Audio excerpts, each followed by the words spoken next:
Bismillahirrahmanirrahim. Assalamualaikum warahmatullahi wabarakatuh. Alhamdulillah wassalatu wassalamu ala Rasulillah Sayyidina wa maulana Muhammadin wa ala alihi wa sahbihi wa man walah, amma ba'du. Sahabat Anas Tahir yang dirahmati oleh Allah Subhanahu wa taala. Pada kesempatan malam ini saya kembali di part 2 ini, di vlog yang kedua ini akan menanggapi pernyataan Ki Sinwani yang dalam videonya mengatakan kita ini sebenarnya terputus dari ajaran Nabi Muhammad. Jadi kita lengkapnya simak video dari Ki Sinwani agar kita sama-sama memahami apa yang telah disampaikan. Akiriman Fatihah, Nabi lambak akiriman Fatihah. Unjak berarti bid aja. Maca Quran di kuburan. Nabi apa dia lambak? Oh Nabi lo dia berarti bid boleh terima. Bener. Kan kita terlalu luas gitu. Sampai topo dia boleh terima deh, neng atau apa dia terima. Perlu syarat itu cukup ambu.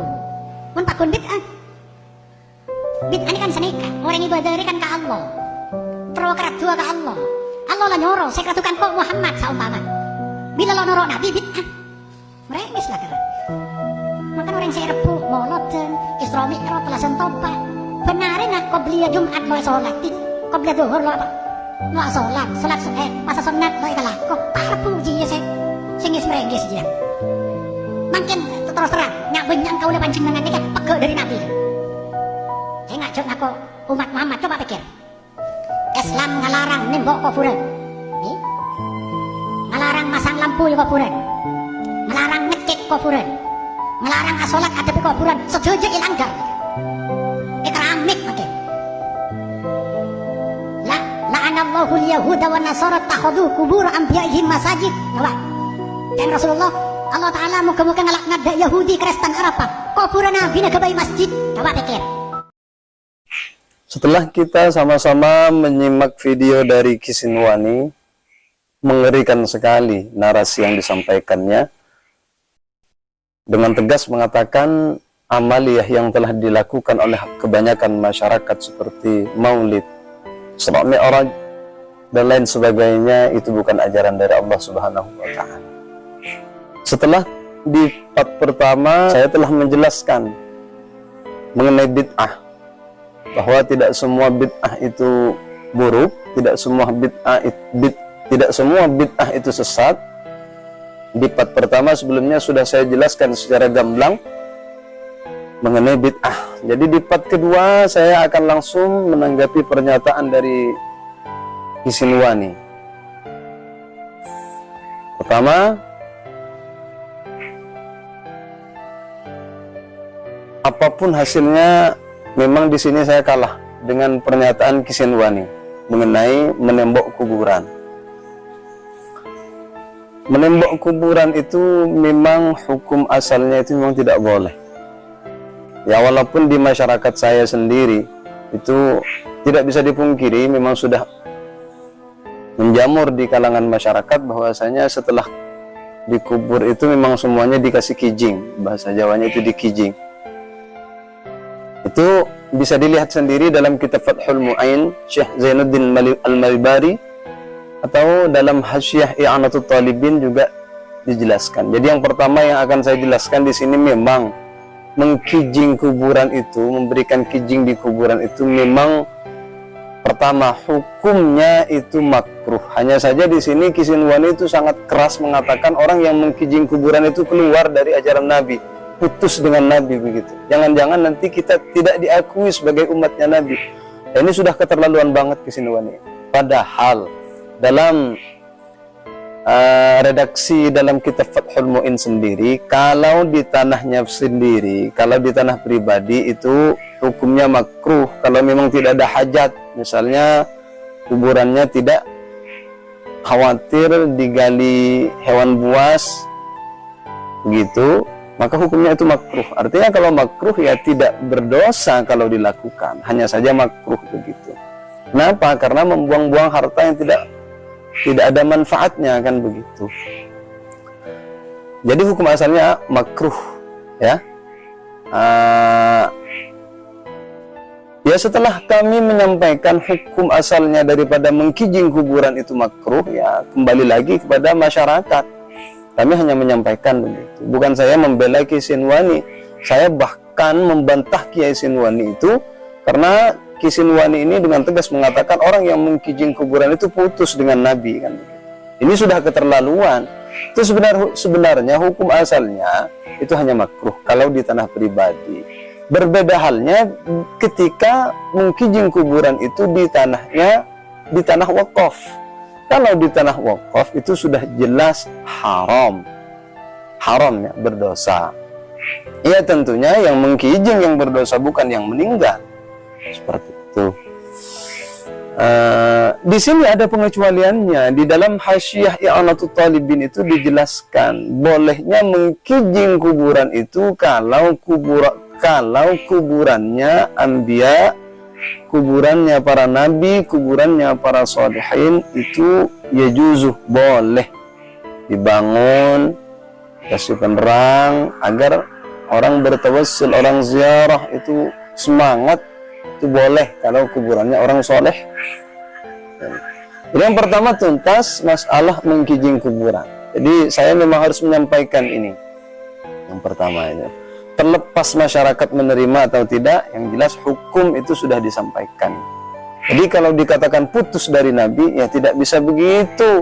Kisinwani, ingat kata Nabi, in tu'adzibhum fa innahum ibaduk wa in taghfir lahum fa innaka ghafurur rahim.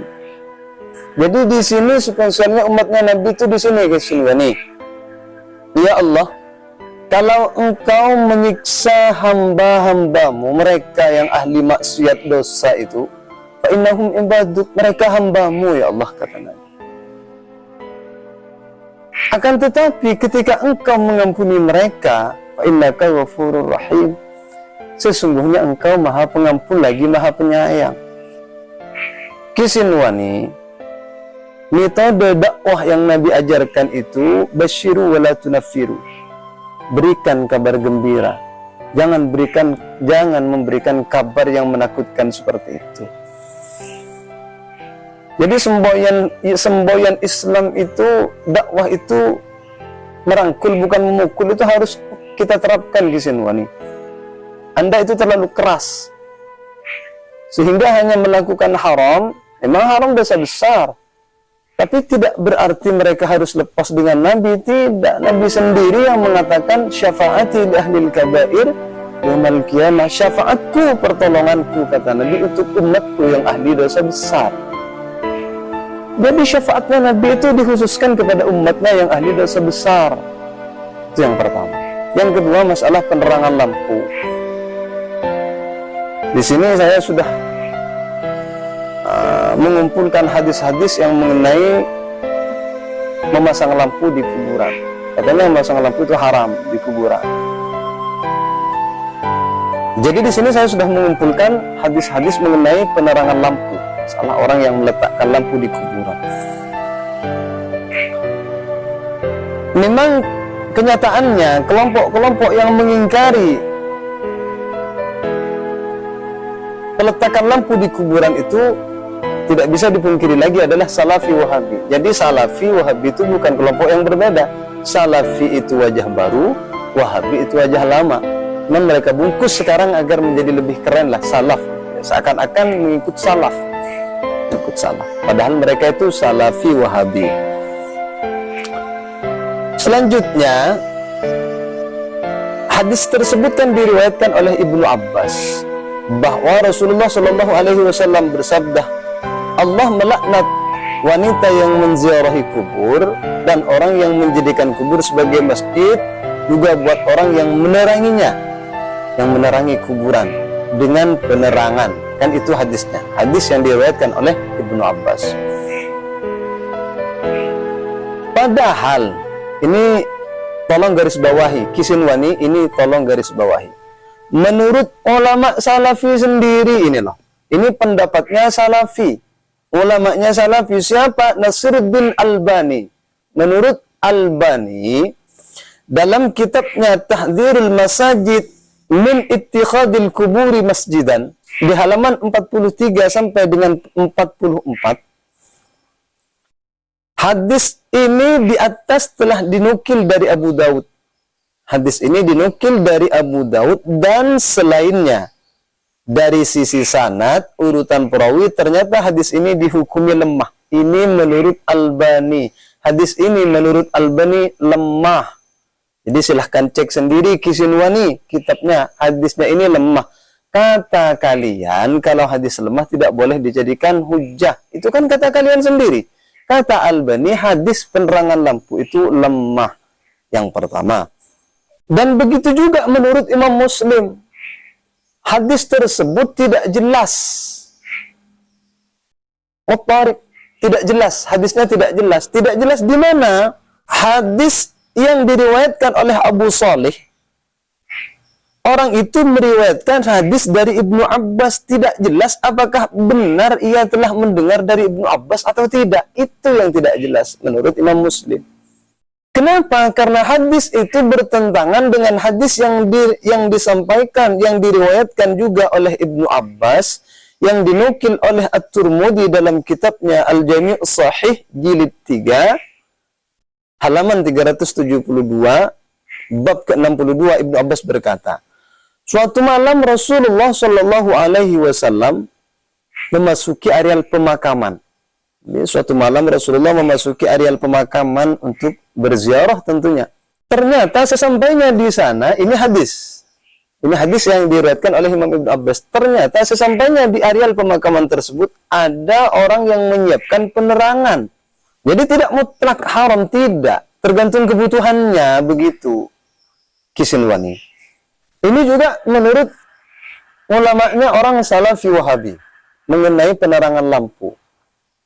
Ibnul Jauzi dalam kitabnya Al-Muntadham jilid 14 halaman 383 mengatakan,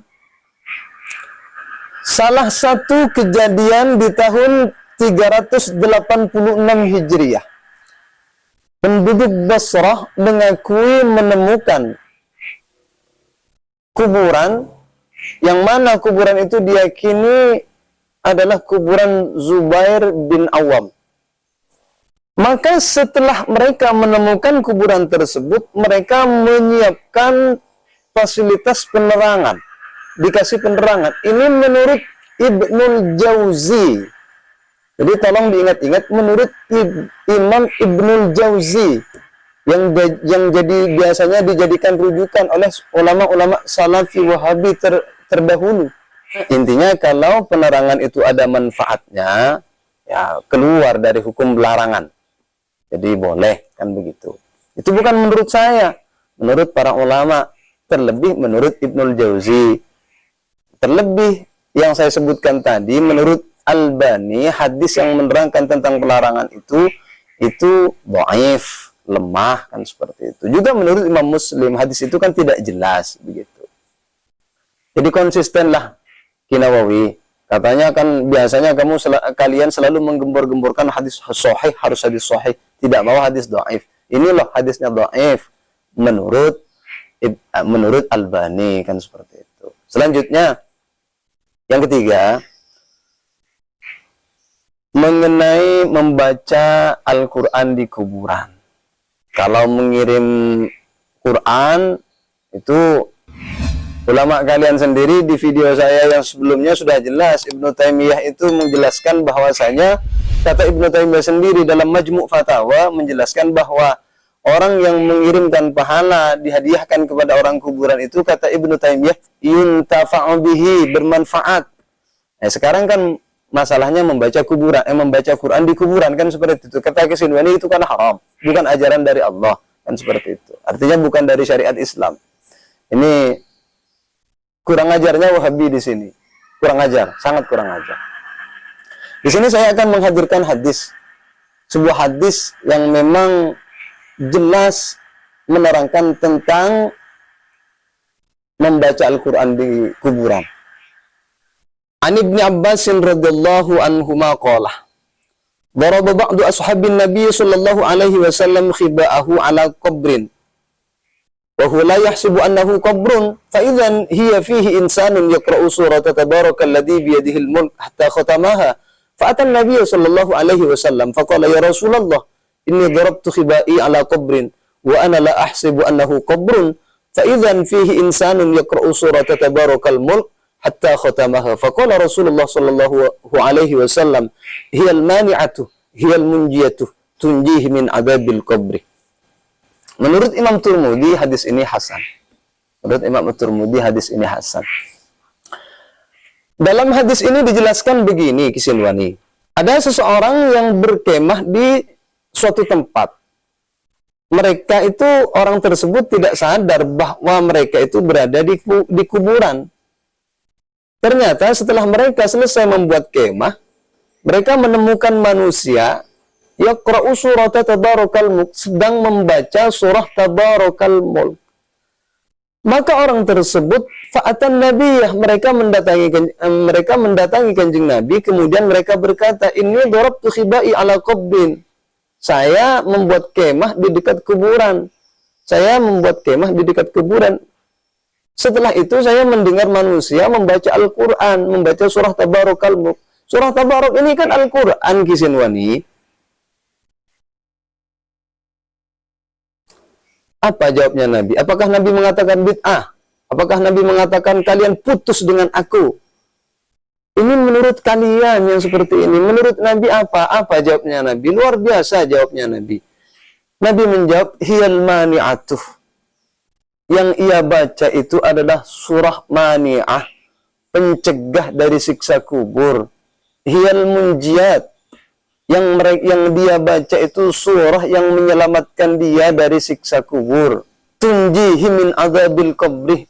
Nabi itu bukan hanya memperbolehkan, bahkan Nabi memberikan kejelasan apa yang dia baca akan menyelamatkan orang yang di dalam kubur itu dari siksa kubur. Ini kata Nabi, Kisinwani. Jadi di sini sudah jelas terbantahkan narasi mentah yang disampaikan oleh Kisinwani. Itu yang ketiga. Yang keempat, yang terakhir di sini Kisinwani itu mengatakan la'anal yahuda wan nasara ittakhadhu qubur anbiya'ihim masajid. Semoga Allah melaknat orang Yahudi dan orang Nasrani yang menjadikan kuburan-kuburan nabi mereka sebagai masjid. Begini Kisinwani, Al-Imam Al-Munawi dalam kitabnya Faidul Qadir di juz 4 halaman 591. Hadis itu menerangkan tentang orang Yahudi, perilaku orang Nasrani yang menjadikan kuburan-kuburan para nabi mereka itu sebagai kiblat. Kata Imam Al-Munawi, mereka orang-orang Yahudi itu salat itu menghadap kuburan. Kenapa? Bitakzim, mereka mengagungkan kuburan tersebut. Nah pertanyaannya sekarang, Kisinwani, contoh di Ampel lah, atau di masjidnya Syekhona Muhammad Khalil di Martajasa. Itu kan kuburannya di luar masjid kan, hanya bersampingan dengan masjid. Adakah orang yang bersujud mengagungkan kuburan? Kalau kita bertanya kepada mereka, tidak mungkin mereka sholat menghadap kuburan. Kan gila kalau seperti itu. Makanya ini narasi mentah sebenarnya ini. Sebenarnya tidak perlu untuk dijelaskan, tapi hanya saja karena takut orang memahaminya nanti akan terprovokasi oleh pendapat-pendapat atau narasi yang mentah seperti ini. Tanya orang yang sholat di Martajasah itu gimana? Bagaimana Kisinwani? Apakah mereka sholat langsung karena mengagungkan Syekhona Muhammad Khalil? Kan tidak. Syekhona Muhammad Khalil dimakamkan di Martajasa, di Masjid Martajasa itu orang datang ke sana berziarah, waktunya sholat, ya sholat. Mentahnya pemahaman Anda sehingga Anda sampaikan secara garis keras seperti itu. Karena menurut Al-Munawi dalam tafsirnya Faidul Qadir, yang itu yang dimaksud orang Yahudi, kebiasaan orang Yahudi itu menjadikan kuburan-kuburan nabi mereka itu sebagai arah kiblat. Kan untuk apa? Untuk mengagumi mereka. Untuk mengagungkan mereka. Kan beda dengan orang Indonesia. Mereka berduyun-duyun dari satu kota ke kota yang lain. Itu tujuannya memang untuk berziarah. Waktunya sholat, ya sholat mereka. Jadi sebenarnya narasi ini narasi mentah. Kalian mengharamkan orang yang sholat di masjid yang ada kuburannya itu karena kalian memahami hadis la'anal yahuda wan nasara ini menurut kalian sendiri. Coba kita lihat redaksi lain, redaksi hadis lain, hadis Al-Bazzar contohnya, bahwa Nabi, ini riwayat hadisnya sahih, secara sahih, Nabi pernah bersabda bahwa dalam Masjid Khaif itu ada 70 kuburan para nabi. Ini dalam masjid loh. Kalau Nabi bersabda di Masjid Khaif ada 70 kuburan nabi, kalau memang tidak boleh kuburan itu berada di dalam masjid itu, tentunya Nabi sudah sedari dulu melarang kuburan di masjid. Ini kan narasi kalian mentah. Argumen kalian ini tidak beralasan sama sekali. Menemukan satu hadis, langsung kalian memahami hadis di situ. Disampaikanlah secara sepenggal-sepenggal. Sehingga kalian itu memang murni menyesatkan umat. Ini riwayat hadis ini sahih. Al-Bazzar juga dan At-Tabrani dalam Al-Mu'jamul Kabir itu menjelaskan hadis itu sahih. Al-Hafidh Ibnu Hajar menanggapi sanad hadis tersebut bahwasanya hasanatnya itu sahih. Jadi kalau sudah sahih bagaimana? Nabi sendiri mengatakan dalam Masjid Khaif itu ada kuburan. Tentu kalau dalam masjid ada orang sholat. Di situ ada kuburannya para nabi, 70 lagi. Itu kata Nabi. Sanadnya sahih. Apa yang perlu dipertentangkan? Ini saja yang bisa saya sampaikan. Semoga ini bermanfaat. Apabila benar itu murni pemberian dari Allah, dan apabila salah itu murni kesalahan dari saya sendiri. Mohon maaf yang sebesar-besarnya. Akhiran, ihdinas siratal mustaqim. Assalamualaikum warahmatullahi wabarakatuh.